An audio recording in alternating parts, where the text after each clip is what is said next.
Would you say and spell your first and last name so I get it correct? Corrinna Stum, Corrinna Stum. Gotcha. And what should I use as your title? Owner. Cool. Awesome. How long have you guys been open? We've been open since April 14th Oh my gosh. of this year. 6 months? Yeah. What's it been like opening a restaurant in the middle of the pandemic?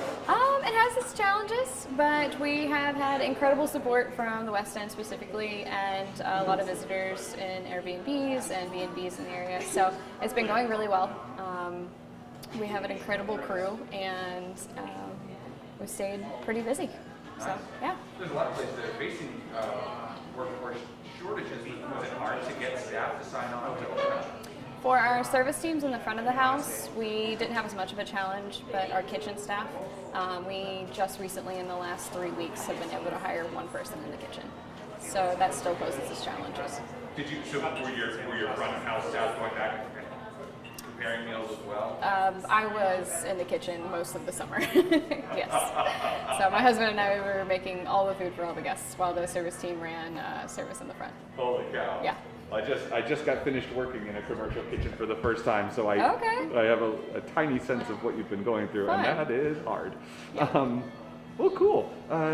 What's it like did you own a restaurant before in Cincinnati, or? No, we've been in the restaurant industry, myself 15 years, my husband about 17.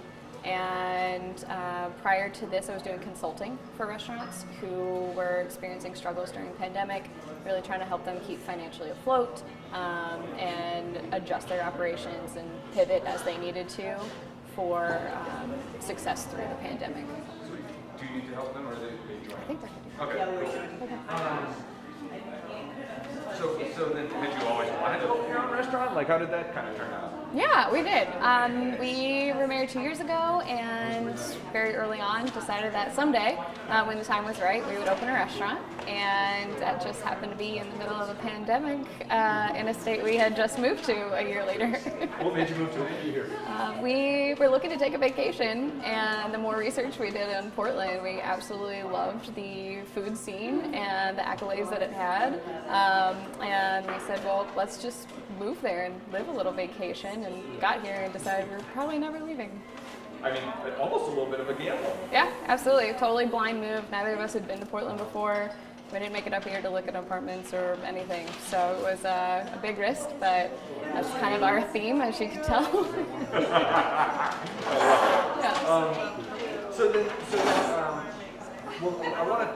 Let's go first and talk about, you guys have a particular wage structure for your employees. You guys made this conscious choice of paying them above the sub-minimum wage.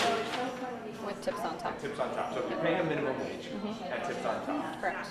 This is why. I mean, there's so many restaurants that don't do that. Sure. So in our experience with both of us having kitchen experience, that is where we saw a lot of labor shortage as well as lower wages. What we decided, okay. Oh, that's okay. That's okay. Okay. So what we realized over our careers is that the wage distribution was very uneven between the front of house and the back of house. A server might walk out of a service with $300 a night, or they might walk out with $15 a night, whereas the kitchen was paid less than $12 an hour, at least in their first 2 and sometimes 3 years, and really never saw their wage increase to something that was livable. So we made the commitment when we opened Ruby's that everyone was going to have minimum wage, and it would be tips on top with even distribution of the service charge between the front of house and the back of house. So it created a fair environment for our staff. Why? It's the right thing to do. The kitchen works just as hard to put food on the table as the server does to make sure the experience is right. And we wanted to make sure that everyone was taken care of, even to the person washing the dishes, to make sure that part of the experience was just as nice. What do you think? What kind of change? How has that affected your staff? For our staffing, it has created some loyalty, I think. We have a service team that works incredibly hard for us. They go above and beyond every day, and they really take a lot of ownership in our operations. a lot of things that as a manager would have to follow up on, be on top of, or follow through with. You know, they either find ways to help pick up slack, or they'll find creative ways to be more efficient in our services. And I just never have to worry about them. They're really happy and they love what they do. So it's refreshing. Oh, I'm sorry. Go ahead. I didn't mean to cut you off. Oh no, and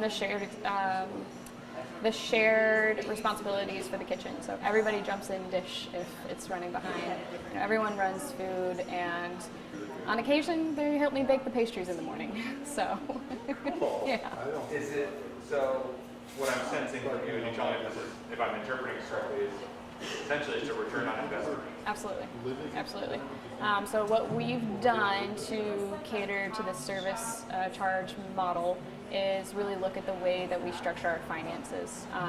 And what we've done is eliminate a lot of traditional expenses that you'll find in restaurants. So reservation systems that cost X amount a month, POS systems, laundry services, all of that. We've replaced those expenses in that category and put them into our labor category. So we have a reservation system that we've trained our team to manage. We do all of our own linens at the laundromat next door. We have a POS system that's low cost to us. And when it comes down to making decisions financially for the restaurant, we involve the team so that everyone has a say in it. So that if we do have an expense we put money into, they know that we're making a decision that's more important than putting it into our labor pockets. So if that makes sense. Absolutely. Our staff has full access to all of our sales reports. They receive the same reports that I receive every day, every week, every month. They see our bank account structure. We kind of do things a little bit different in that realm, where we have 5 different bank accounts and do daily distributions of sales to make sure that all areas are covered and they participate in that. Full transparency. Again, it's the right thing to do. They eventually, hopefully they become managers, or if they choose not to stay in restaurant, then they are likely to end up in some business-oriented job, as this world that we live in, or it just helps them with their personal finances. And many of them are young, so they're kind of being newly introduced to how to do that for themselves, but also for the business. And the more involved I have them now, the more they're going to know when we pick up next summer and have to bring on more staff to better train them. So again, that return on investment is just huge. I wanted to, before I moved on to the next part, I did want to ask you about kind of the different cost saving measures you have done. So linen, the QR codes, the point of sale, the reservation system. You guys have been open now for 6 months, almost. 1 week shy, right? Yeah. You said April 14th? April 14th, so my daughter was born on the 14th. Oh, congratulations. A year, 2020. Okay. So she was a year old. Awesome. How have you seen, has that impacted you guys, or how has it impacted you guys in taking those cost-saving measures? What did it do for you? It hasn't really impacted operations so much. Everyone's learned how to use a spreadsheet, and they write their own schedule. We don't even have a computer in the restaurant. We don't have a printer. So everything we do is digital, and if we do any print, there's services in town that cost very little to do that. So I think for us as managers, it has really pushed us to involve our team more than I think we traditionally would have in a restaurant. This isn't a clock in, clock out place. This is, you show up for work, clock in, and you're just as much part of the operations as the owners cooking the food and baking the pastries in the morning and going throughout your day. So yeah, the changes in the expenses has not been detrimental to operations at all. But did it help you financially? Absolutely. So with this service charge model, our staff make no less than $20, $22 an hour any shift. And with our real specific and focused expenses, we don't see, that doesn't hurt us financially. So. Do you think, What's the response from customers? Has anybody said, what, 20% service charge? It's been overly positive. We have a lot of people who see the need to take better care of kitchen staff. I think even on the guest side, everyone's experiencing that staff shortage of restaurants. And it's impressive how many people didn't know about a sub-minimum wage. Parts of the country where people are still being paid $2.13 an hour and relying on tips to make up for the rest of that. So it's been a really good opportunity for us to kind of educate the guest a little bit, and that's been well received, as is the service charge. And anyone that is concerned about it or doesn't like that model, we do have the opportunity to take it off of the bill, and 9 times out of 10, 20% is left on the ticket. So, yeah. The piece of paper you have posted near your cash register, right, point of sale, it says it's a quality of life absolutely service charge. Can you explain? Sure. Traditionally, specifically for kitchen staff, making less than $12, $13 an hour, working 40 hours a week, that's still not enough to pay basic bills, rent, utilities, expenses, and to live a life. So with this model, our kitchen staff makes, again, no less than $20, $22 an hour. And that eliminates the need for a second job. No longer are we seeing people have to work 2 40-hour-a-week jobs, as well as our service staff. So the quality of life comes in, they're scheduled 5 days a week, they have 2 days off in a row, and they know that they can pay their bills at the end of that. Well, you've worked in the restaurant industry for almost 2 decades. Yeah.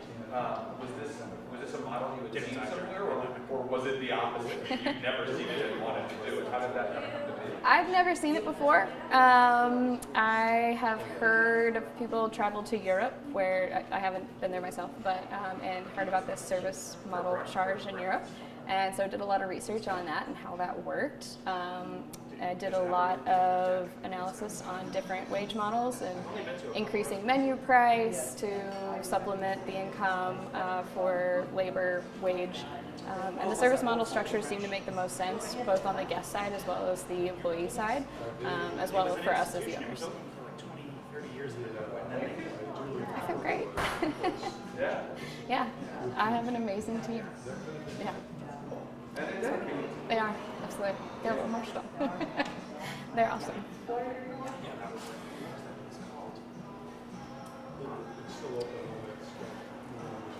After being in this industry for so long and seeing how many people have been negatively affected by not making enough to be able to live their life, just the joy that comes out of this restaurant is pretty cool. Sorry, did not know it was going to go there. Neither did I. That's cool. Sorry. You don't have to apologize. It's real. I mean, yeah. Hey, what have I not asked you that you think we need to make sure we cover? At least every question. Yeah, I think just the possibility of this model working for other restaurants. Sure. I think that's really important for the community to know. I'll have you go back to that little corner there. Great. Can I take 2 seconds? Of course you can. Okay, great. Yeah. It's I worked in a restaurant. It's my mother-in-law's restaurant. And Oh, fun. it's hard. Yeah, it is hard work. That's it. And yeah. Okay, so let's start with this. I mean, do you see this model being applicable to all restaurants? I think there are plenty out there. Sorry. Yeah, no, that's fine. Well, it's my question.